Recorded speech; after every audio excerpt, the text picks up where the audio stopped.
Hello student, स्वागत है आपका एक्मी क्लासेस के अपने यूट्यूब चैनल पर। इस का सारा video lesson wise, objective, 2 number का, 3 नंबर का, 5 नंबर का, न्यूमेरिकल सारा आपको पहले से हमारे यूट्यूब चैनल में उपलब्ध है, जहाँ से आप देख सकते हैं, तैयारी कर सकते हैं। लेकिन इसके बाद भी एक वीडियो आप लोग के लिए केमिस्ट्री का और बना दिया जा रहा है ताकि आप लोग का तैयारी और बेहतर हो सके। तो सबसे पहले MCQ क्वेश्चन का बात करेंगे केमिस्ट्री का। तो पहला जो क्वेश्चन है वो है समीकरण CaCO3 arrow CaO plus CO2 किस प्रकार की अभिक्रिया है। तो ये जो अभिक्रिया है ये वियोजन अभिक्रिया है। हम लोग पढ़े थे कि जिसमें अभिकारक 1 होगा, उत्पाद 2 या 2 से अधिक होगा, उसको वियोजन अभिक्रिया कहते हैं। दूसरा सवाल है इनमें से कौन सी अभिक्रिया नहीं है, मतलब कौन अभिक्रिया नहीं करेगा। तो पहला ऑप्शन है CuSO4Fe अभिक्रिया करेगा क्योंकि Cu से ज़्यादा अभिक्रियाशील है Fe। दूसरा CuSO4 प्लस Zn, ये भी अभिक्रिया करेगा क्योंकि Zn ज़्यादा अभिक्रियाशील है Cu से।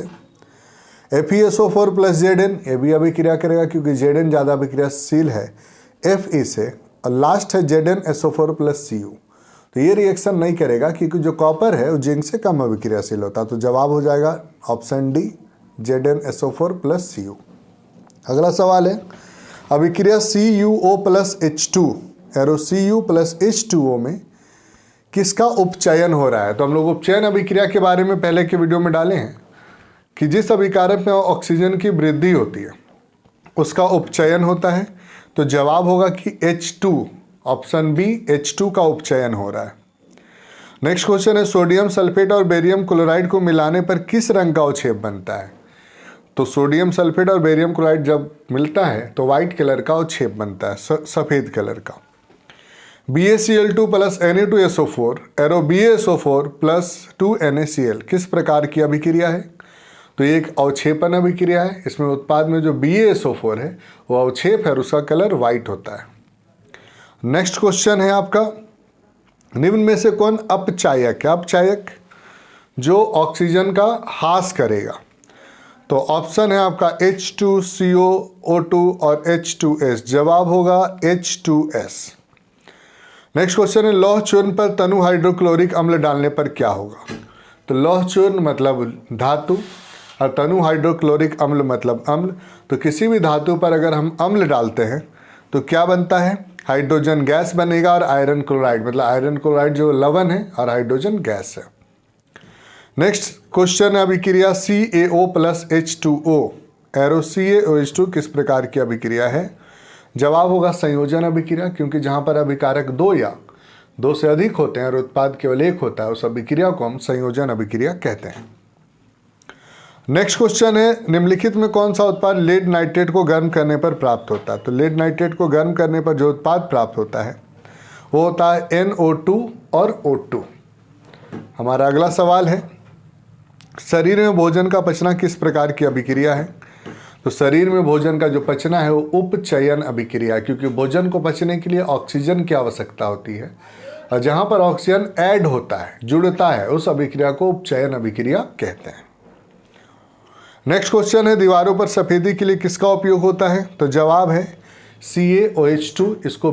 इसको बुझा हुआ चूना भी कहते हैं। इसका रासायनिक नाम है कैल्शियम हाइड्रोक्साइड। नेक्स्ट क्वेश्चन है साग सब्जियों का विघटित होकर कंपोस्ट बनना किस प्रकार की अभिक्रिया होती है। तो जब भी साग सब्जी विघटित होता है ना तो उसमें से ऊष्मा उत्पन्न होता है। तो वैसा सभी अभिक्रिया जिसमें ऊष्मा उत्पन्न होगा ऊष्माक्षेपी अभिक्रिया कहलाता है, मतलब ये ऊष्माक्षेपी अभिक्रिया का उदाहरण है। नेक्स्ट क्वेश्चन है Fe2O3 plus 2Al arrow Al2O3 plus 2Fe ऊपर दी गई अभिक्रिया किस प्रकार की अभिक्रिया है। तो जवाब होगा विस्थापन अभिक्रिया क्योंकि यहाँ पर FeSO4 Fe2O3 है और प्लस 2Al है। तो Fe से ज़्यादा अभिक्रियाशील कौन होता है, एल्युमिनियम, मतलब लोहा से ज़्यादा अभिक्रियाशील एल्युमिनियम है। इसलिए एल्युमिनियम क्या करेगा, लोहा को विस्थापित कर देगा, इसलिए कौन सा अभिक्रिया होगा, विस्थापन। नेक्स्ट क्वेश्चन है अभिक्रिया ZnO plus C arrow Zn plus CO में किसका उपचयन हो रहा है। तो उपचयन का मतलब ऑक्सीजन का बढ़ना। तो यहाँ पर किसका उपचयन हो रहा है, तो C मतलब कार्बन का उपचयन हो रहा है। नीचे दी गई अभिक्रिया के संबंध में कौन सा कथन असत्य है। अभिक्रिया है 2PbO plus C arrow 2Pb plus CO2। अब यहाँ पर जो ऑप्शन है हमारा वो सीसा अपचयित हो रहा है, कार्बन डाइऑक्साइड उपचयित हो रहा है, कार्बन उपचयित हो रहा है और लेड ऑक्साइड अपचयित हो रहा है। तो इसका जवाब होगा कार्बन उपचयित हो रहा है, आंसर। नेक्स्ट क्वेश्चन है सोडियम कार्बोनेट का अनुसूत्र लिखना है। सोडियम कार्बोनेट बहुत आसान है, Na2CO3। नेक्स्ट क्वेश्चन है दांत का जो कठोरतम भाग है उसको क्या कहते हैं? तो दांत का जो कठोरतम भाग है उसको दंतवल्क या इनामेल कहते हैं। नेक्स्ट क्वेश्चन है NaOH का 10 ml विलयन हाइड्रोक्लोरिक अम्ल के 8 ml विलयन से पूर्णतः उदासीन हो जाता है। मतलब जो क्षारक है NaOH वो 10 ml है और उसमें अगर 8 ml हाइड्रोक्लोरिक अम्ल मिला देते हैं तो पूरी तरह से उदासीन हो जाता है, मतलब अपने प्रभाव को समाप्त कर लेता है। यदि NaH के उसी विलयन को का 20 ml ले तो उदासीन करने के लिए HCl की कितनी मात्रा आवश्यकता होगी? तो 10 ml के लिए 8 ml HCl चाहिए था, तो 20 ml के लिए कितना HCl चाहिए होगा? तो 16 ml। आंसर इसका होगा 16 ml। नेक्स्ट क्वेश्चन है लिटमस विलयन बैगनी रंजक होता है जो निम्न में से किससे निकाला जाता है? तो लिटमस विलयन लिचेन नामक पौधे से प्राप्त होता है। नेक्स्ट क्वेश्चन है अपच का उपचार करने के लिए निम्न में से किस औषधि का उपयोग होता है? तो अपच के उपचार के लिए हम लोग एंटासिड का इस्तेमाल करते हैं। अगला सवाल है शल्य चिकित्सा में टूटी हुई हड्डियों को जोड़ने के लिए प्रयुक्त होने वाला रासायनिक पदार्थ क्या है? तो जवाब है plaster of Paris. Next question है यदि आपके परिवार का कोई सदस्य अत्यधिक भोजन करने के कारण अम्लता से पीड़ित है तो आप कौन सा उपचार सुझाएंगे? तो सिंपल सा बात है, यदि दिक्कत अम्ल से है तो अम्ल के प्रभाव को समाप्त कौन करता है? क्षारक। तो क्षारक का उपचार सुझाएंगे और यहाँ पर क्षारक कौन है? तो बेकिंग सोडा का विलयन। अगला सवाल है जल में घुलनशील क्षारक क्या कहलाता है? तो जो क्षारक जल में घुल जाता है उसको हम क्षार कहते हैं। नेक्स्ट क्वेश्चन है निम्नलिखित में से pH का मान कौन सा क्षारक विलयन का मान देती है? तो ऑप्शन है 2, 7, 6, 13। तो हम लोग जानते हैं क्षारक का pH मान 7 से अधिक होता तो जवाब होगा 13। नेक्स्ट क्वेश्चन है अम्लीय विलयन का pH मान होता है, तो अम्लीय विलयन का pH मान 7 से कम होता है। उदासीन विलयन का pH मान कितना होता है? तो जवाब होगा 7 होता है। सोडियम क्लोराइड के जलीय विलयन से विद्युत धारा प्रवाहित करने पर यह वियोजित होकर सोडियम हाइड्रोक्साइड बनाता है, इस प्रक्रिया को क्या कहते हैं? तो जवाब होगा क्लोर क्षार अभिक्रिया। नेक्स्ट क्वेश्चन है बेकिंग सोडा का रासायनिक सूत्र क्या होता है? तो बेकिंग सोडा का रासायनिक सूत्र होता है NaHCO3। बेकिंग सोडा का निर्माण और इसका उपयोग, ये भी सब क्वेश्चन पूछ सकता है।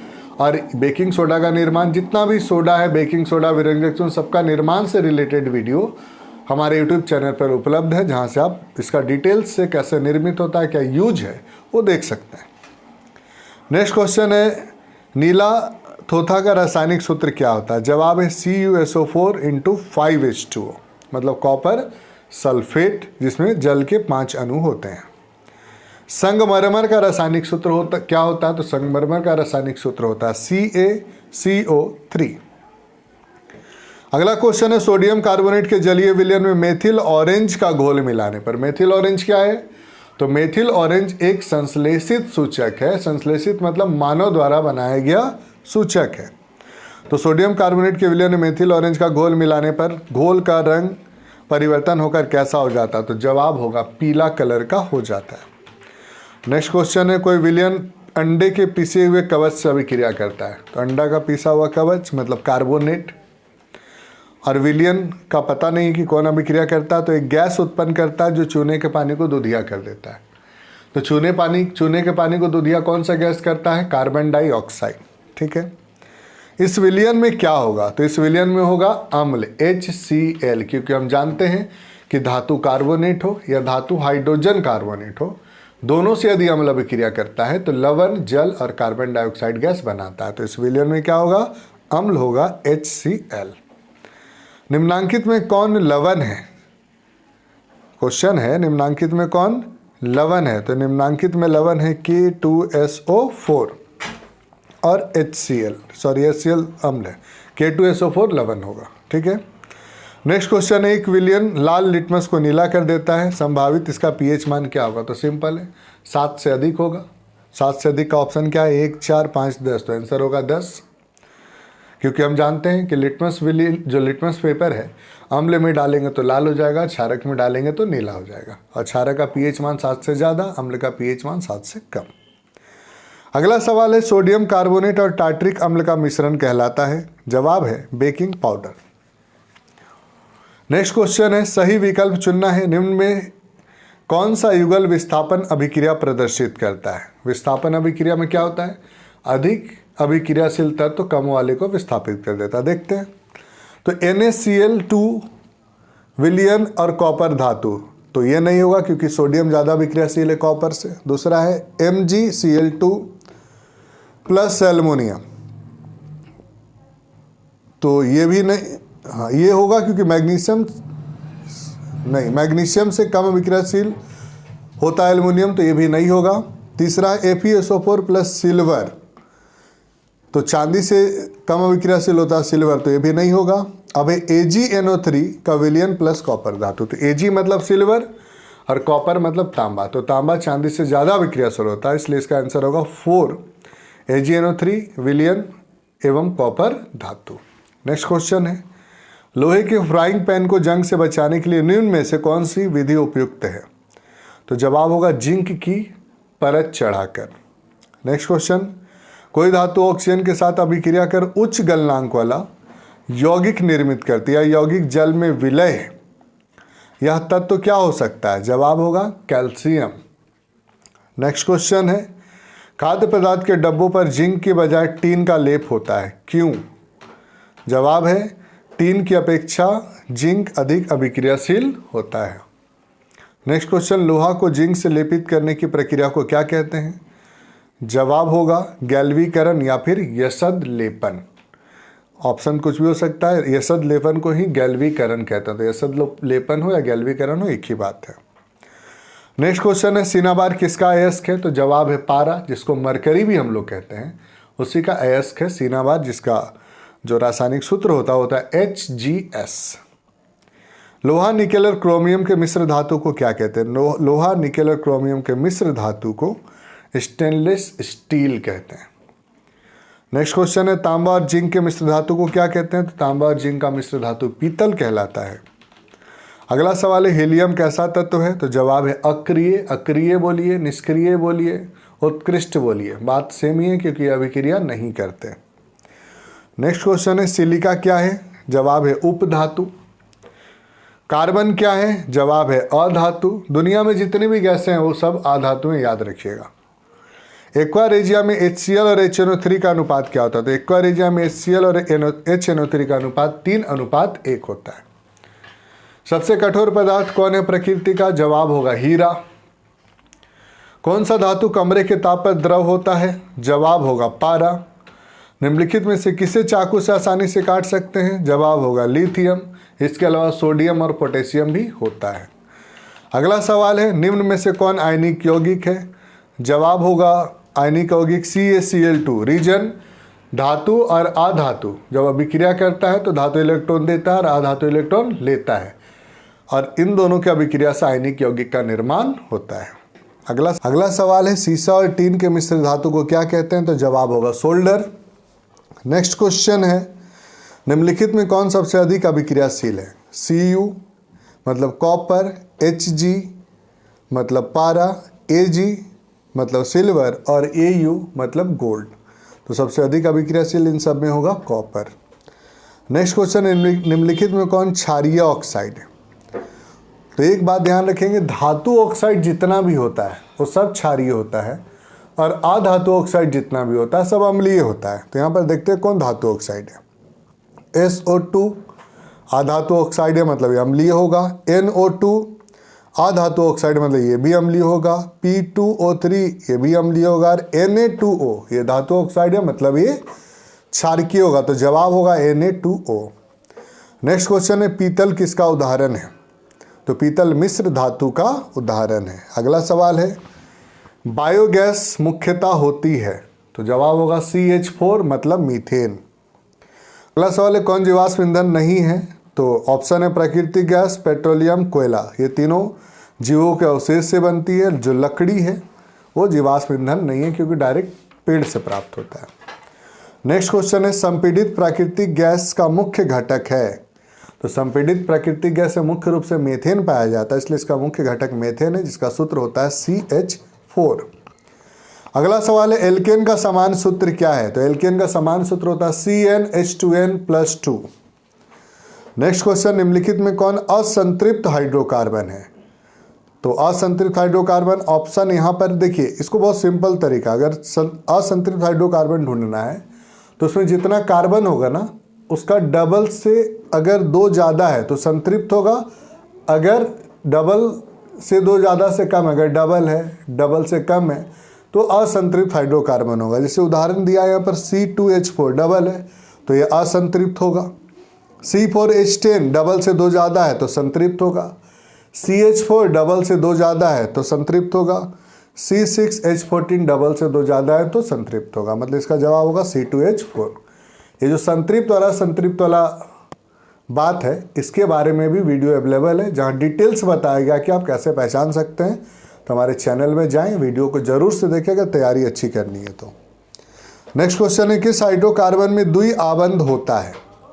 ऑप्शन है CH4, C2H2, C2H10, C2H4। जवाब होगा C2H4। समझेंगे, अगर कार्बन जितना है उसका डबल हाइड्रोजन है तो उसमें 2 आबंध होगा, जितना कार्बन है उसका डबल से 2 कम हाइड्रोजन है तो 3 आबंध होगा, जितना कार्बन उसका डबल से 2 ज़्यादा हाइड्रोजन है तो 1 आबंध होगा। तो इसका जवाब होगा C2H4 क्योंकि कार्बन से डबल हाइड्रोजन है। ये सारा का वीडियो उपलब्ध है, डिटेल्स में आप देख सकते हैं। अगला क्वेश्चन है निम्नलिखित में कौन संतृप्त हाइड्रोकार्बन है। तो एक बात ध्यान रखेंगे, जहाँ पर N लगा होगा लास्ट में वो संतृप्त होगा, जहाँ पर इन और आइन होगा वो असंतृप्त होगा। नेक्स्ट क्वेश्चन है मोमबत्ती की लौ का बाहरी भाग किस रंग का होता है। जवाब है नीला रंग का। नेक्स्ट क्वेश्चन है एथेन का आणविक सूत्र क्या होता है। एथेन कार्बन 2 और डबल से कार्बन जितना उसका डबल से 2 ज़्यादा हाइड्रोजन, मतलब कार्बन 2 तो हाइड्रोजन 6। तो एथेन का जो आणविक सूत्र होगा वो होगा C2H6। नेक्स्ट क्वेश्चन है ब्यूटेनोन चतुष्क कार्बन यौगिक है, इसका प्रकारात्मक समूह क्या है।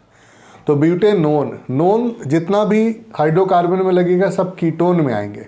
तो ब्यूटेनोन का जो समूह होगा वो होगा कीटोन।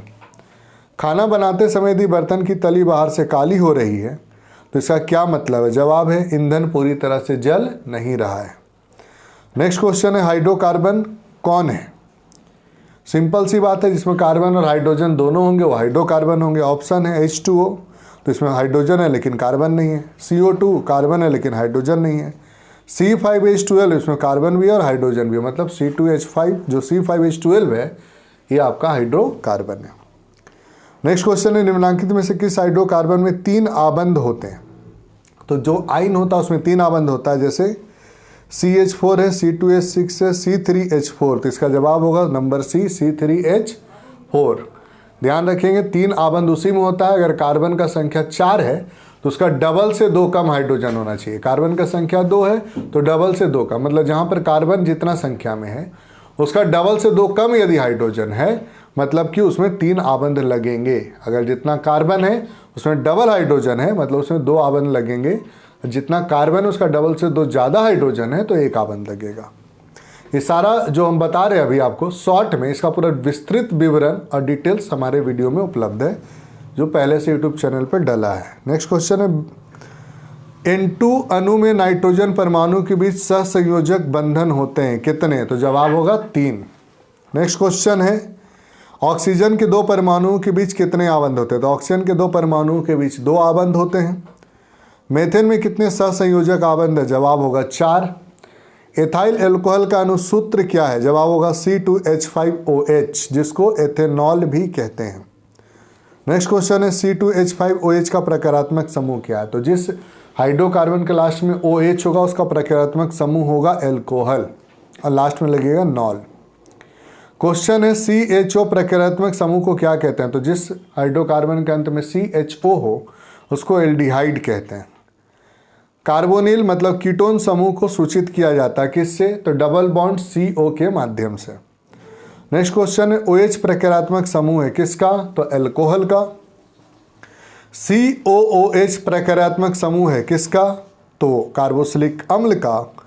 जल के अणु में हाइड्रोजन और ऑक्सीजन के परमाणुओं का अनुपात कितना होता है? 2:1 होता है। H2O, तो हाइड्रोजन 2 और ऑक्सीजन 1, H2O। Next question,